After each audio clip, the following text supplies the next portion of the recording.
देखा डॉक्टर ऋषभ, सारी दीवारों को साउंड प्रूफिंग किया है, ऐसे साउंड प्रूफिंग, और इसीलिए या जो भी आवाज हुई अंदर वो बाहर किसी को पता नहीं चला। सचिन, अच्छी तरह से जाकर चेक करो, देखो, ढूंढो इसका स्विच कहां पर है। हाँ फ्रेडी, बंद करो अभी।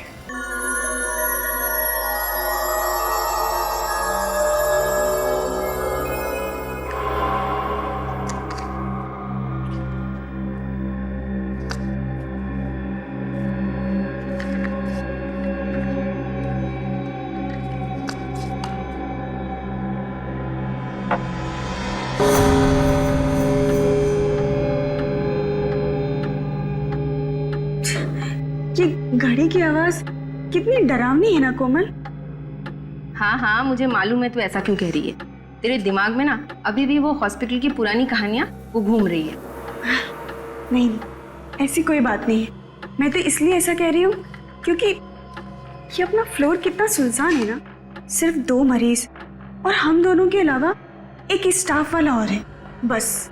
पता है कभी कभी अकेले में तो मुझे भी डर लगता है। ऐसा लगता है जैसे कोई भूत बंगला हो।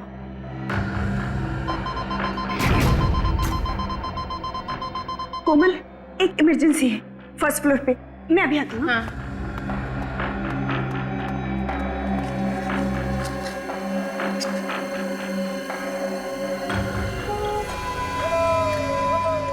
ये कैसी आवाज है?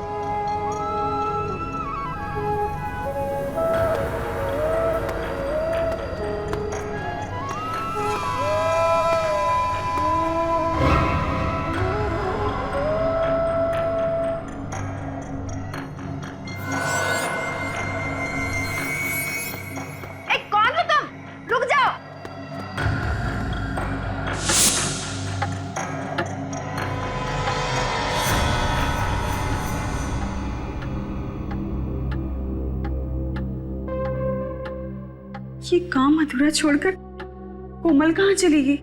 कौन हो तुम? अरे रुको, अरे कहाँ जा रहे हो? अरे कुछ जवाब क्यों नहीं देते? रुक जाओ। अरे अरे सुनिए तो सही, सुनिए, रुकिए। अरे सुनो। जी मैम। तुमने कोमल को देखा कहीं? नहीं मैम, मैं इस फ्लोर पे नहीं हूँ और अभी अभी आया हूँ ये सामान रखने के लिए। ये आवाज किसकी आ रही है? पता नहीं मैम।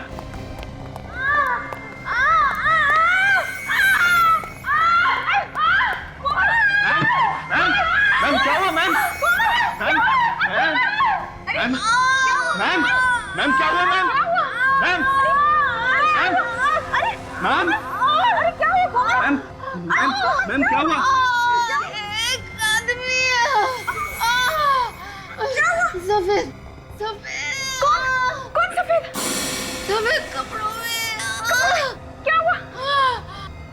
मैम इनके कानों से तो खून आ रहा है। जल्दी से इसे चले करो, आईसीयू ले जाना पड़ेगा। जल्दी जल्दी। जी मैम। कोमल क्या हुआ? अरे कोमल क्या हुआ बता।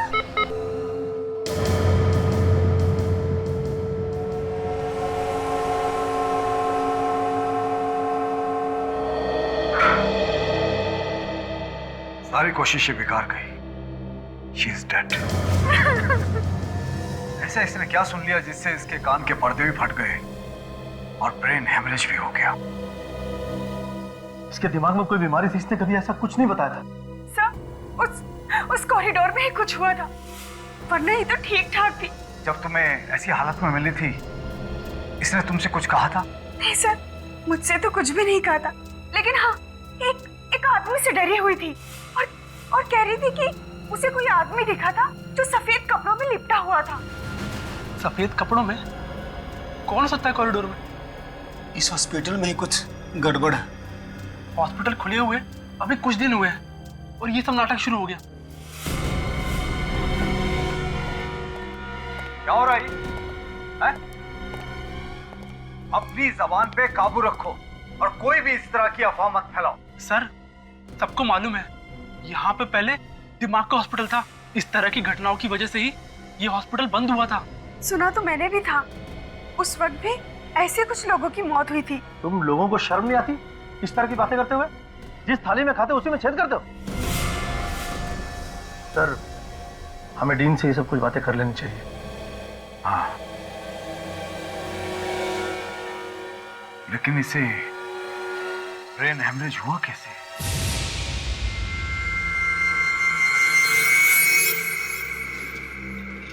अरे यार श्रवण, ये कॉरिडोर तो ठीक ठाक दिखता है, फिर कोमल मैडम की मौत कैसे हो गई?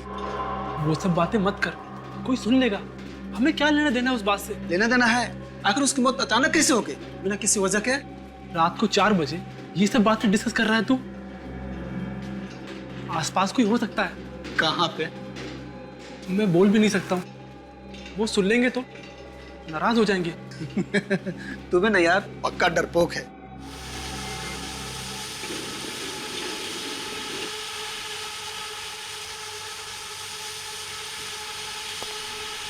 ये आवाज कैसी? मैंने कहा ना कोई है यहाँ पर। तू चुपचाप जल्दी चल यहाँ से। देख, देखा क्या? वो जो गया अभी। कौन? मैंने तो नहीं देखा। अच्छा तू रुक यहीं, मैं अभी आता हूँ। अभी अभी तो इतना डर रहा था, अब अचानक कहाँ जा रहा है तू? मैं अभी आके बताता हूँ।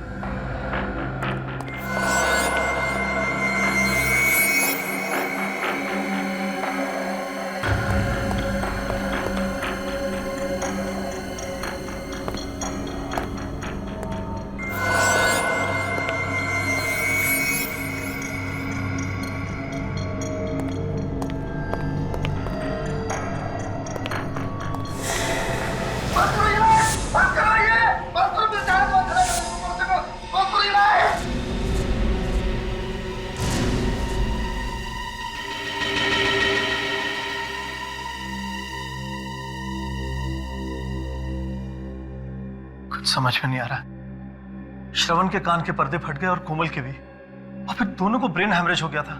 जो साइकियाट्रिस्ट इसे चेक करके गया है, वो कह रहे थे कि इसके दिमाग में डर बैठ गया है। जब तक इसका डर दूर नहीं होगा, ये कुछ नहीं बता पाएगा। लेकिन मेरी समझ में नहीं आ रहा कि मैं लोगों को कैसे समझाऊं, क्या बताऊं उन्हें। चारों तरफ हॉस्पिटल की बदनामी हो रही है, लोग तरह तरह की बातें करने लगे हैं। सर, लोग ऐसी तरह तरह की बातें नहीं कर रहे। इस हॉस्पिटल में जरूर कुछ गड़बड़ है, मगर आप लोग बातें छुपाने की कोशिश कर रहे हैं। मुझे नहीं रहना यहाँ पे, मैं आज ही यहाँ से चला जाऊंगा, किसी दूसरे हॉस्पिटल में अपना इलाज करा लूंगा। प्लीज प्लीज, आप लोग इस तरह की उल्टी सीधी बातें करके मामले को तूल मत देना।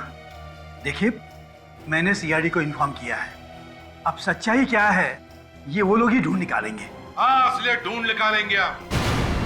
दूध का दूध और पानी का पानी कर देंगे। Thank you sir, thank you, आप लोग आ गए।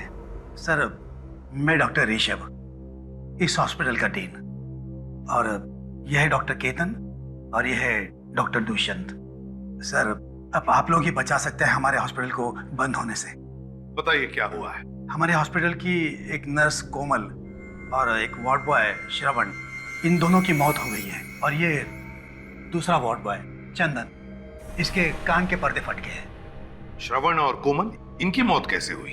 कानों के पर्दे फटने से और ब्रेन हेमरेज से। सर, हमारी नर्स सारिका, इसका कहना है कि कोमल कॉरिडोर में भागती हुई आई और गिर गई। उसके दोनों कानों से खून बह रहा था और वो जोर जोर से चिल्ला रही थी। सारिका नाम है ना तुम्हारा? सारिका, कोमल ने मरते वक्त तुमसे कुछ कहा? सर, कोमल किसी सफेद कपड़े में लिपटे हुए एक आदमी के बारे में बता रही थी। क्या क्या बताया उसने? सर, पूरी बात बताने से पहले ही वो बेहोश हो गई।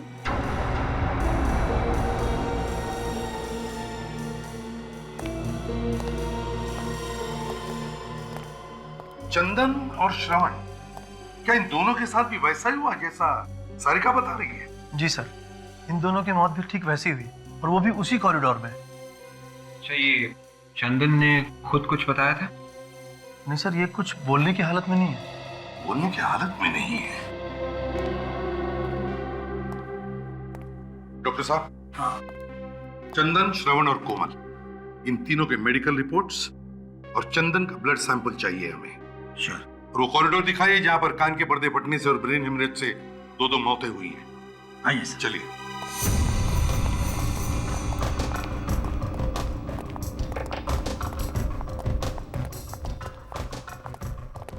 सर यही वो कॉरिडोर है जहाँ दोनों घटनाएं हुई हैं।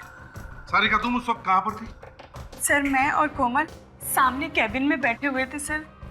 फिर कुछ देर के लिए मैं नीचे चली गई रिसेप्शन पर। जब वापस आकर देखा तो कोमल कैबिन में नहीं थी सर। तभी मैंने देखा कि वो वहां से भागती हुई आ रही है और उसके कान से बहुत खून निकल रहा था सर। सर चंदन और श्रवण दोनों यही बेहोश मिले थे। यही पर इसी कॉरिडोर? हाँ सर। डॉक्टर ऋषभ, कितने वार्ड्स हैं यहाँ इस कॉरिडोर में? सर 2 पेशेंट वार्ड्स, एक सप्लाई रूम और एक एग्जामिनेशन रूम। 4 कमरे हैं। विवेक, काजल, इन चारों कमरों को अच्छी तरह से चेक करो और जितने भी उंगलियों के निशान हैं सबके सब उठाओ।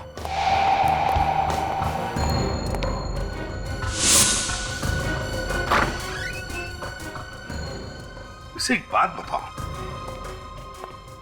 कोमल ने जो सारिका को बताया था उस सफेद कपड़े में लिपटे हुए आदमी के बारे में, क्या तुमने देखा है उसे? नहीं सर, सफेद कपड़ों में ऐसा कोई आदमी नहीं दिखा आज तक, मगर हाँ कभी कभी अजीब सी आवाज जरूर सुनी है। आवाज? जी सर। कैसी आवाज? सर जैसे किसी पाइप में से कोई हवा पास हो रही हो।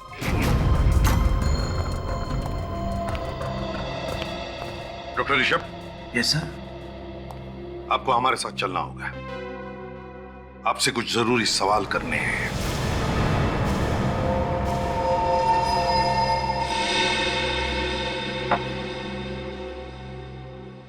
देखिए मिस्टर ऋषभ, घबराइए मत। अखबार में छपने से आपका हॉस्पिटल बंद नहीं होगा। बंद तो नहीं होगा सर, लेकिन बदनामी तो होगी ना। हाँ, बदनामी तो जरूर होगी, क्योंकि वहां काम ही कुछ ऐसा हुआ है। सबसे पहले तो आप अपने स्टाफ को समझाइए। सबके सब चिल्ला रहे हैं कि वो जगह डरावनी है। सर मैंने बहुत समझाया उन लोगों को कि वो जगह डरावनी नहीं है, लेकिन 1970 में जब वहाँ दिमाग का हॉस्पिटल बना था, तभी से किसी ने अफवाह फैला के रखी है वहाँ। अफवाह? कैसी अफवाह? यही कि उस जगह में कुछ गड़बड़ है और इसीलिए वो दिमाग का हॉस्पिटल बंद कर दिया गया था। लेकिन उसके कुछ दिनों बाद हमारे चैरिटेबल ट्रस्ट ने फिर से परमिशन लेके ये हॉस्पिटल बनाया था। अब तक तो सब कुछ ठीक ठाक था, लेकिन अचानक ये मौत होने लगी। देखिए ऋषभ जी, ये मौत अचानक नहीं हो रही है। कोई है जो जानबूझ के ये खून कर रहा है। कौन हो सकता है वो सर? ये आप बताइए, आपको किसी पे शक है? सोच के बताइए। कोई ऐसा आदमी जिसे आपके हॉस्पिटल बंद होने से फायदा होता हो? हाँ सर, कुछ लोग तो है जिन्हें हॉस्पिटल बंद होने से फायदा होगा। कौन लोग हैं वो? कुछ बिल्डर्स हैं सर, जिन्हें हमारे हॉस्पिटल के बारे में सब कुछ पता है। क्या क्या पता है? यही कि हमारा ट्रस्ट बिल्डिंग तोड़ के नया हॉस्पिटल नहीं बना सकता। मगर हमारे ट्रस्ट ने उसी बिल्डिंग को रंग और प्लास्टर करके ये नया हॉस्पिटल शुरू कर दिया है। उन बिल्डर्स को लगा होगा कि ये ट्रस्ट गरीब है, इसलिए अफवाह सुन के जगह छोड़ के भाग जाएंगे। ठीक है, आप जाइए। और हाँ, उस फ्लोर पे जितने भी मरीज हैं उन सबको वहां से हटा दीजिए। जरूर सर। क्या? चल।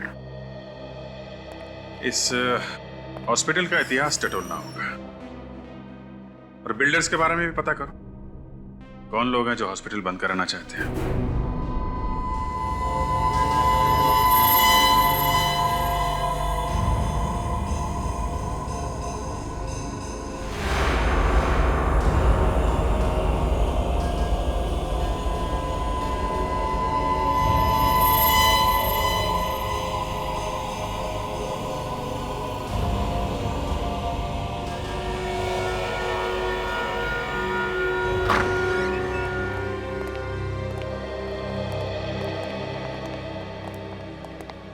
हाँ भैया, क्या हाल है? डिपेंड करता है आप क्या बताने वाले हैं। हाँ, मैं ये सोच रहा हूँ कि आखिर इन दोनों की दिमाग की नस कहाँ फटी और कैसे फटी। क्योंकि देखो, ये दोनों के दोनों जवान हट्टे कट्टे, तो फिर इन्हें ब्रेन हेमरेज हुआ कैसे? यार दरअसल ब्रेन हेमरेज तो 40-50 साल की उम्र के बाद हुआ करता है। तो फिर एक बात पक्की है बॉस, इन दोनों के ये कान के पर्दे फट गए। सर हो सकता है इन लोगों ने कोई ऊंची आवाज सुन ली हो, जैसे कान के पास कोई बॉम्ब फट गया हो। एग्जैक्टली ऐसा ही हुआ है। वैसे भी इन दोनों की पोस्टमार्टम रिपोर्ट हमें ये बताती है कि इन दोनों को ना तो कोई कान की बीमारी थी और ना ही कोई ब्रेन हेमरेज होने के लक्षण थे। मगर सर ऊंची आवाज से कान के पर्दे कैसे फट सकते हैं?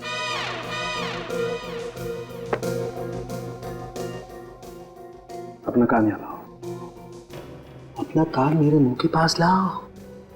हाँ! जवाब मिल गया क्या? क्या बोला? ये तो गया। अरे क्या बोला? कुछ सुनाई नहीं दे रहा है। दया, ऐसी 4000 मेगाहर्ट्ज की आवाज अगर कान के पास क्रिएट की जाए तो कान के पर्दे फट सकते हैं। चाट बाजार? अबे चाट बाजार नहीं, 4000। फिर वही चाट बाजार। खाने की बातें यहाँ पे क्यों कर रहे हो सर? कहीं की बातें कहीं। आप मजाक कर रहे हो क्या? डॉक्टर साहब, मैंने आपसे कई बार कहा कि फ्रेडी के साथ रिस्क मत लो। हाँ यार, गलती मेरी ही है बस। सर, अगर हॉस्पिटल में इतनी जोर की आवाज हुई है तो और लोगों ने भी सुना होगा, मगर वहां पे तो किसी ने कुछ सुना ही नहीं। अब यार ये तो नहीं पता किसी ने वो आवाज क्यों नहीं सुनी, लेकिन ये बात पक्की है कि इन लोगों के कान के पर्दे इतनी ऊंची आवाज की वजह से ही फटे। और ब्रेन हेमरेज? ब्रेन हेमरेज कैसे हुआ सर? पूर्वी, इन दोनों का ब्रेन हेमरेज भी वही हाई फ्रीक्वेंसी साउंड की वजह से हुआ है। मैं बताता हूं, आओ। मैंने बताया, जिस ऊंची आवाज की वजह से इनके कान के पर्दे फटे हैं, उसी ऊंची आवाज की वजह से इनके दिमाग में एक किस्म का केमिकल रिएक्शन हुआ, जिसकी वजह से इन दोनों के दिमाग की नसें फट गई और इन दोनों का ब्रेन हेमरेज हो गया। मगर सर, वो दूसरा वार्ड बॉय चंदन, उसे ब्रेन हेमरेज क्यों नहीं हुआ? उसके तो सिर्फ कानों के पर्दे फटे हैं। ये भी पता चल जाएगा, जैसे ही उसकी ब्लड रिपोर्ट आएगी ये पता चल जाएगा। और वो जो उंगलियों के निशान मिले थे डॉक्टर तारिका हॉस्पिटल वार्ड के दरवाजे के ऊपर से, उसमें कोमल या श्रवण की उंगलियों के निशान मिले? नहीं, अभी तक तो नहीं मिले। मैं एक निशान से मैच करके देख रही हूँ।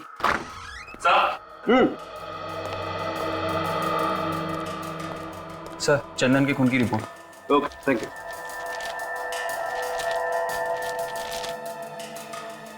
ओह माय गॉड, क्या हुआ सर? अरे यार, चंदन के खून में तो ऐसी ड्रग मिली है जो उसे ठीक होने ही नहीं देगी। इस चंदन को तो गलत दवाई दी जा रही है बॉस। ये दवाई हॉस्पिटल में दे रहा होगा कोई। फिर दवाइयां बंद करनी होगी, वरना वो कभी हमें सच्चाई नहीं बता पाएगा। छोड़ दो मुझे, जाने दो, छोड़ दो मुझे, छोड़ दो मुझे, जाने दो, छोड़ दो, छोड़ दो। ममता, इसे नींद का इंजेक्शन दो, जल्दी। छोड़ दो मुझे, छोड़ दो मुझे, छोड़ दो मुझे, छोड़ दो मुझे, छोड़ दो मुझे, छोड़ दो मुझे,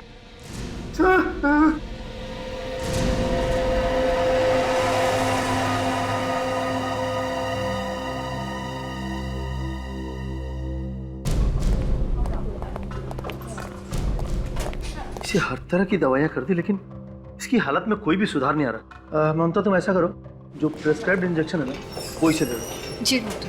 1 मिनट, बंद करिए, रोको। इसे अब और उल्टी सीधे दवाएं नहीं दी जाएंगी, समझे?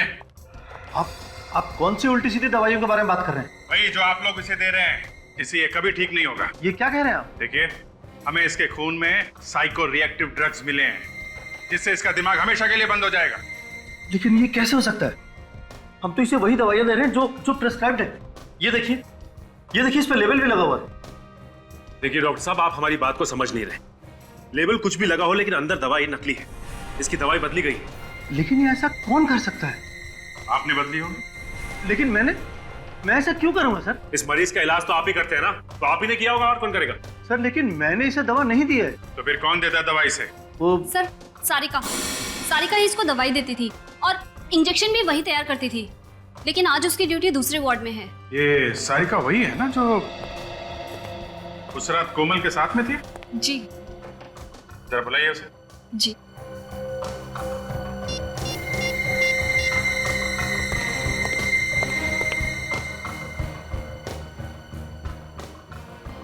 सर वो फोन नहीं उठा रही है।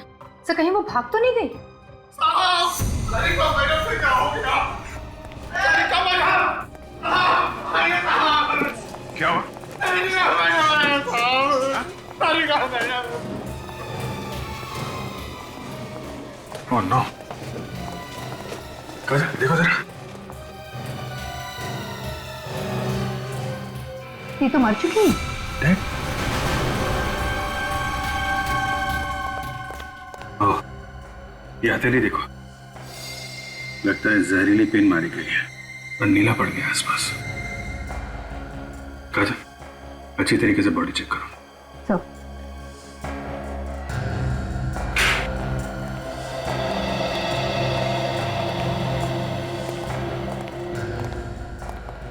कैसे हुए ये सब?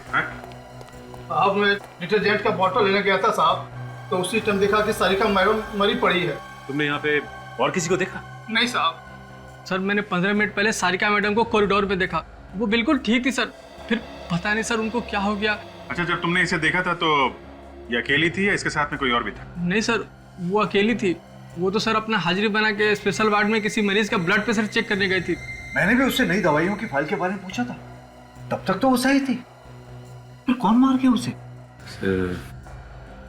सारिका खूनी को जानती थी। ऐसा ही लगता है। और खूनी को लगा हुआ कि हम इस सारिका तक पहुंचने वाले हैं, इसलिए उसने सारिका का खून कर दिया। इस सारिका तो सिर्फ एक मोहरा थी अभिजीत। असली खूनी तो अभी भी शराफत का मुखौटा लगाकर घूम रहा है हॉस्पिटल में। इसके शराफत का मुखौटा उतारने के लिए कोई चाल चलनी पड़ेगी क्या? क्योंकि खूनी को पता चल चुका है हम उस तक पहुंचने वाले हैं, इसीलिए उसने सारिका को मार दिया। सारिका के हस्बैंड से पूछताछ करेंगे, उसे कुछ ना कुछ तो मालूम होगा वो किसके लिए काम करती थी। मगर वो भाग गया, कभी ना कभी तो वापस आएगा ना। सर इस हॉस्पिटल का ब्लूप्रिंट मिल गया है सर, और ये फाइल है सर, इसमें उस हॉस्पिटल की पूरी जानकारी है सर। और सर ये वो नक्शा है जब वहाँ पे दिमाग का हॉस्पिटल था सर, और ये वाला अभी का है, अभी के चैरिटेबल हॉस्पिटल का सर। ये दिमाग का हॉस्पिटल बना 1970 में और बंद हुआ 1990 में। जी, इस दोनों नक्शे में कुछ ज्यादा फर्क नहीं है, बिल्कुल एक ही जैसे हैं। ये बिल्डिंग बनाया गया, बस ये कुछ ब्लॉक्स बनाए गए नहीं, बाकी तो वैसे ही है। डीन भी यही कह रहा था। इस नक्शे को देखकर लगता नहीं है कि इसमें कोई ऐसा कमरा है जहां से 4000 हर्ट्ज के आवाज निकलती होगी। कमरा तो बना है दया, वो भी काफी सोच समझ के, क्योंकि उन लोगों को मालूम था कि बिल्डिंग के बनावट के साथ छेड़छाड़ करेंगे तो बिल्डिंग गिर जाएगी। पर सर उस कमरे के बारे में पता चलेगा कैसे? उन उंगलियों के निशान से पता चलेगा जो दरवाजे पे से उठा के लाए गए हैं।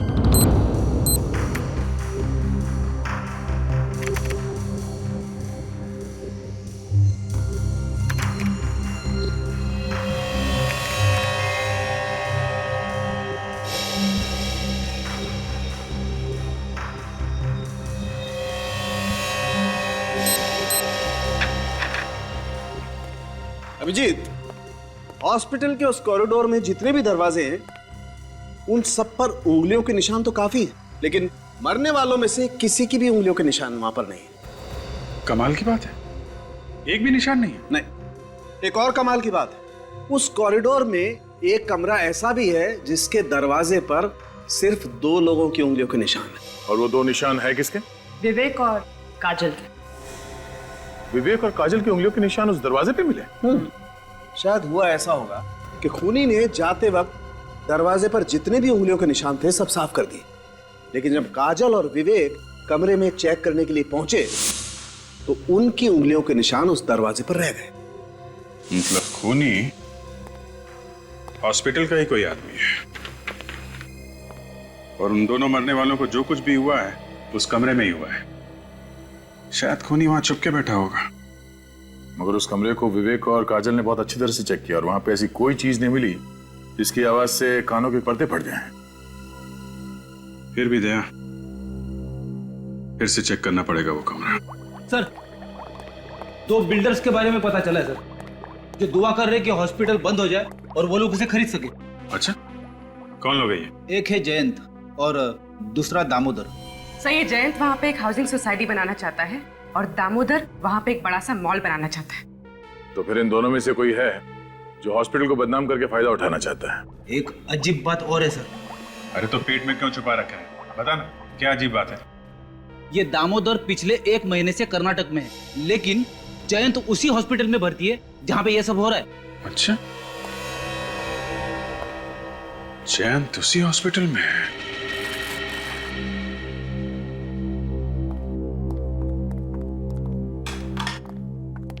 कैसे है मिस्टर जैन? कैसी है तबीयत आपकी? क्या बताऊं सर, कैसा हूं। यहाँ खून हो रहा है, चारों तरफ डर है, मैं भी डरा हुआ हूं। हमें तो लगा कि आप बहुत खुश होंगे कि 2-4 लोग और मर जाएं और ये हॉस्पिटल बंद हो जाए, और हॉस्पिटल के बंद होते ही यहाँ पे आप एक नई बिल्डिंग खड़ी करते।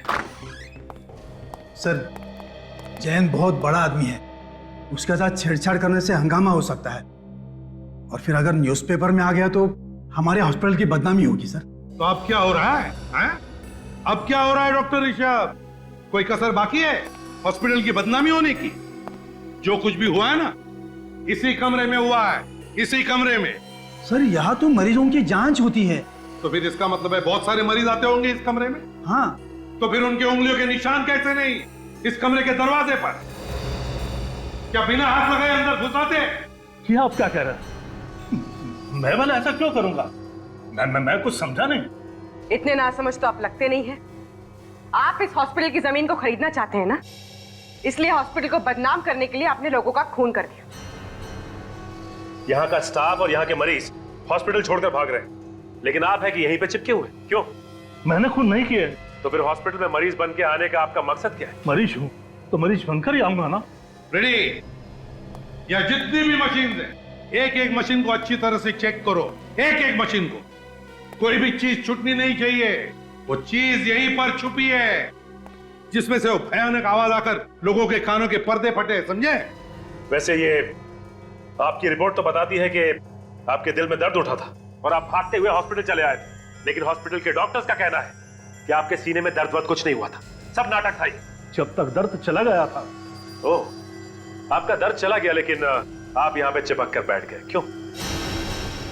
बोलती बंद हो गई ना? इस हॉस्पिटल में जो भी खून हो रहे हैं आपकी देखरेख में हो रहे हैं, और यहाँ तक कि कोमल और सारिका का खून भी आप ही ने करवाया है। ऐसी कौन सी चीज है वो? ये जो आपकी सारी मशीन है ना, सब खोल कर देखेंगे, पता चल जाएगा कहां से आवाज आती है। वो खोल के देखेंगे? जी हाँ।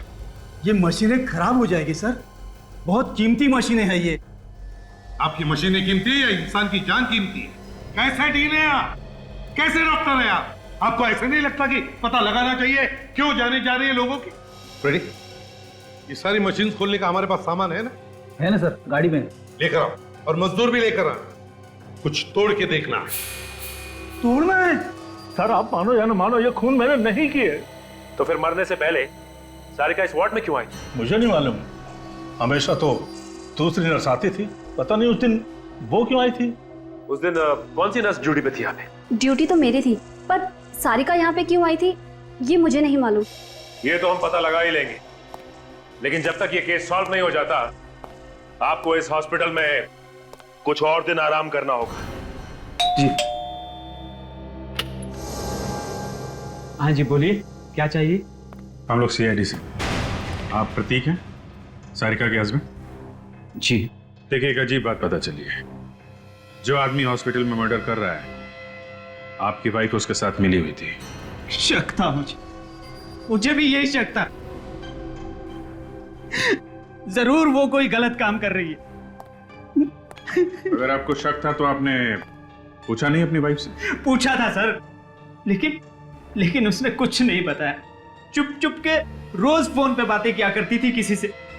देखिए, मामला यहां तक पहुंच गया है तो आपकी इजाजत हो तो आपके घर की तलाशी लेनी पड़ेगी, क्योंकि खूनी अभी भी खुला घूम रहा है। और हो सकता है सुराग आपके घर में ही। ठीक है, चेक करो। चलो। ये किससे फोन पे बातें करती थी आपकी वाइफ? क्या बातें करती थी? कुछ पता नहीं चला सर, और एक दिन अचानक देखा कि उसके पास बहुत सारा पैसा आ गया। मैं तो इतना सारा पैसा देखकर चौंक गया था।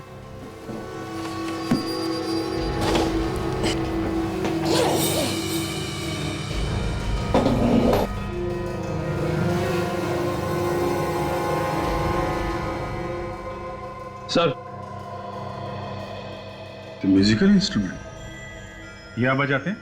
ये कहां से आई? अच्छा, आपके घर में मिला और आपको मालूम नहीं? कहां से आई? सर मुझे कुछ नहीं मालूम, मैं तो इसे पहली बार देख रहा हूँ। सर, कहीं वो इंस्ट्रूमेंट तो नहीं है जिसकी अजीब सी आवाज उस कॉरिडोर में सुनाई देती थी? हो सकता है ये बजता था और लोग वहां पहुंच जाते थे ये सुनने के लिए कि क्या बज रहा है। मगर हाँ, कभी कभी अजीब सी आवाज जरूर सुनी। आवाज? जी। कैसी आवाज? सर जैसे किसी पाइप में से कोई हवा पास हो रही हो। यही है, वैसी आवाज जैसे उस मरीज ने बताई थी। ये सारिका किसके लिए काम कर रही थी?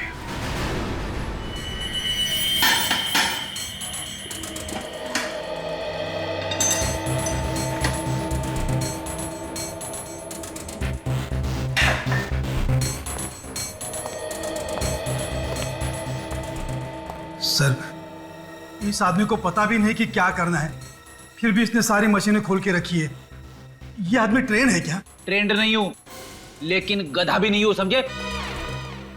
सर हम लोग जैन से मिलके आ रहे हैं। उसे देख के लगता नहीं कि उसे कोई बीमारी मारी है सर। अच्छा, और तो और सारिका ने मरने से पहले आखिरी बार जैन से ही बात की। और सर सारिका की ड्यूटी भी नहीं थी उस वक्त उस वार्ड में। तो बताइए डॉक्टर ऋषभ, इकट्ठा कट्ठा आदमी जयंत आपके हॉस्पिटल में मरीज बनकर लेटता है और आपकी हॉस्पिटल की नर्स सारिका उससे मिलने के बाद मर जाती है। कैसे? मालूम नहीं सर। और सारिका, बताइए सारिका वहां पर गई क्यों उस वार्ड में जब उसकी ड्यूटी नहीं थी?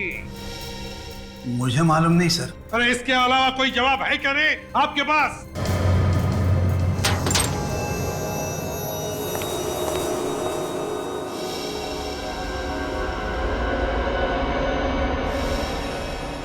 सर,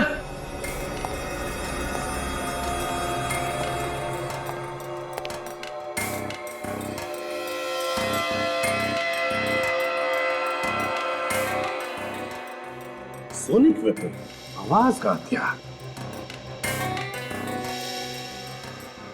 ये भी आवाज का हथियार, ये भी तीन आवाज का हथियार। कौन से हथियार सर? कौन से हथियार?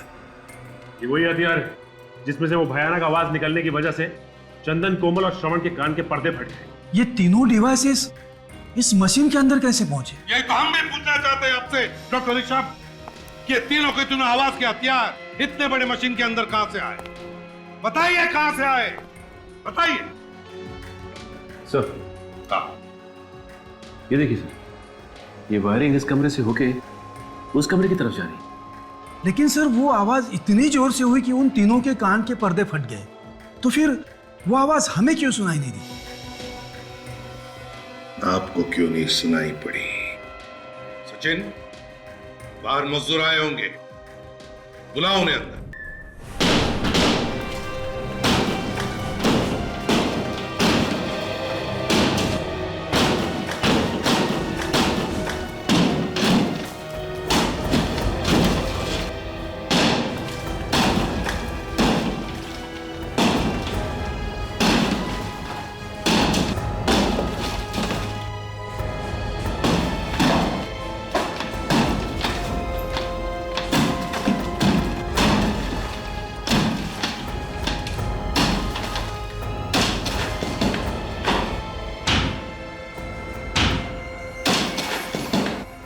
देखा डॉक्टर ऋषभ, सारी दीवारों को साउंड प्रूफिंग किया है, ऐसे साउंड प्रूफिंग, और इसीलिए या जो भी आवाज हुई अंदर वो बाहर किसी को पता नहीं चला।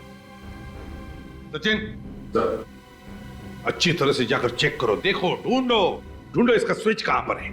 हाँ, फ्रेडी, बंद करो अभी।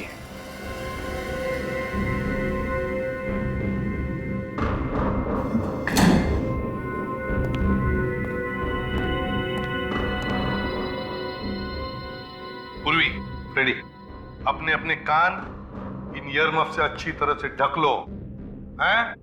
जरा भी लापरवाही हुई तो जान जा सकती है, समझे? हाँ हाँ सर। Ready, ready. सर, जरा सी भी आवाज सुनाई नहीं दे रही है। Very good, excellent.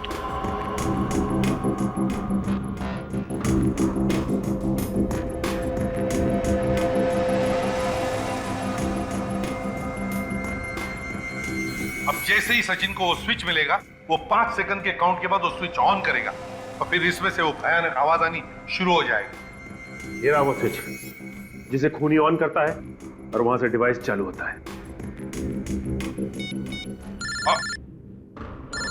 Sir, Sachin sir को स्विच मिल गया। स्विच मिल गया, कान बंद करो जल्दी। 1 2 3 4 5।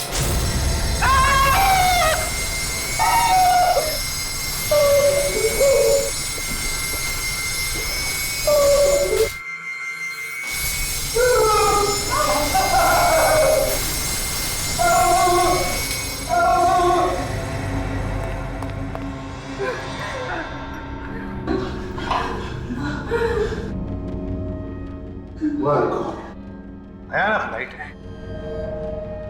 मेरा तो सिर अब भी घूम रहा है। सर, मेरे कान गूंज रहे। आप लोग ठीक हैं? कुछ हुआ तो नहीं? नहीं सचिन, हम लोग ठीक हैं, लेकिन इतना भयानक अनुभव था, भयानक। इससे पता चलता है कि इतनी दर्दनाक मौत हुई होगी उन लोगों की। डॉक्टर ऋषभ, ये कोई एग्जामिनेशन रूम नहीं है, कोई एग्जामिनेशन रूम नहीं, टॉर्चर रूम है ये। मेरे तो हाथ पैर अभी भी कांप रहे हैं सर। आंखों के सामने सभी चीजें चलती फिरती नजर आ रही है। फ्रेडी, अच्छा हुआ तुमने कानों पर ईयरमफ लगा रखा था सेफ्टी के लिए, वरना तुम्हारा भी वही हाल होता जो कोमल और श्रवण का हुआ था। मगर सर, खूनी है कौन? जैन पे शक है, लेकिन सबूत नहीं है उसके खिलाफ। मगर अभिजीत, जिस तरह से कमरा बना हुआ है, ये रिनोवेशन के वक्त ही प्लानिंग की गई होगी। उसी वक्त ये कमरा बनाया गया होगा। उसके बाद बनाते तो शायद हॉस्पिटल के स्टाफ को पता चल जाता। मगर एक बात पक्की है, खूनी जो कोई भी है उसे आवाज की फ्रीक्वेंसी और लाइट के बारे में सब कुछ मालूम है। अच्छी तरीके से जानता है वो आदमी कि इन चीजों के इस्तेमाल से कैसे किसी को मारा जा सकता है, कितनी आवाज से कान के पर्दे फट जाएंगे, कब ब्रेन हैमरेज होगा, सब कुछ जानता है। काम कोई मनोचिकित्सक या दिमाग के बारे में जानकारी रखने वाला ही कर सकता है। खूनी कोई साइकेट्रिस्ट है। लेकिन सर, उस हॉस्पिटल में कोई साइकियाट्रिस्ट नहीं। कोई तो है पूर्वी, कोई तो है जो असलियत छुपा के वहां पे रह रहा है। उसे बाहर निकालने के लिए कोई खेल खेलना पड़ेगा, कोई दिमागी खेल। ऐसे कब तक इंतजार करेंगे? कम से कम मरीजों के बारे में तो सोचो। सर, हमें और भी मरीजों को देखना है, हम लोग चलें? नहीं, एसीपी साहब का ऑर्डर है, वो लोग बस आते ही होंगे।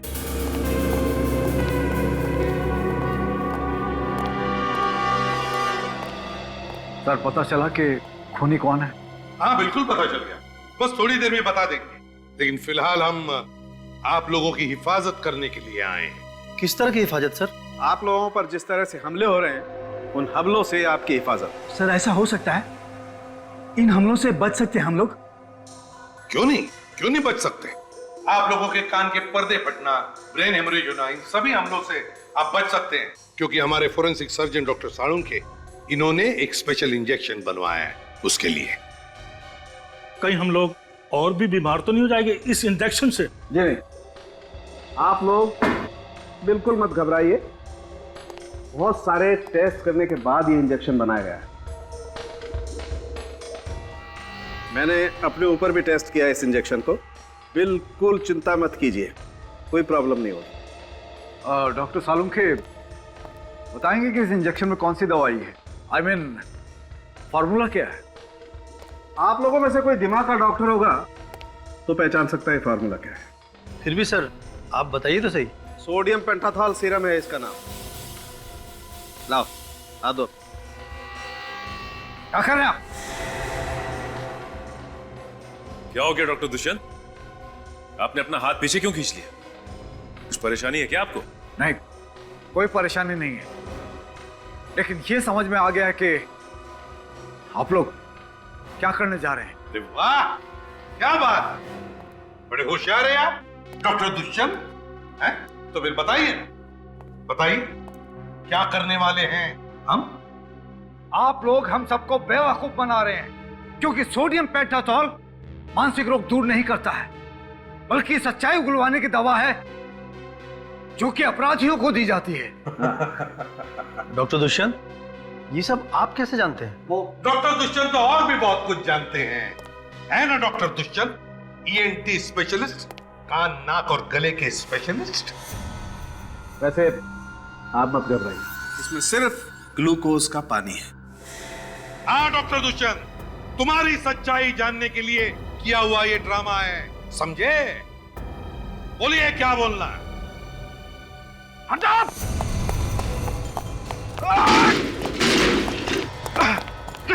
सॉरी डॉक्टर, अब भागने की कोई गुंजाइश नहीं है, चलिए।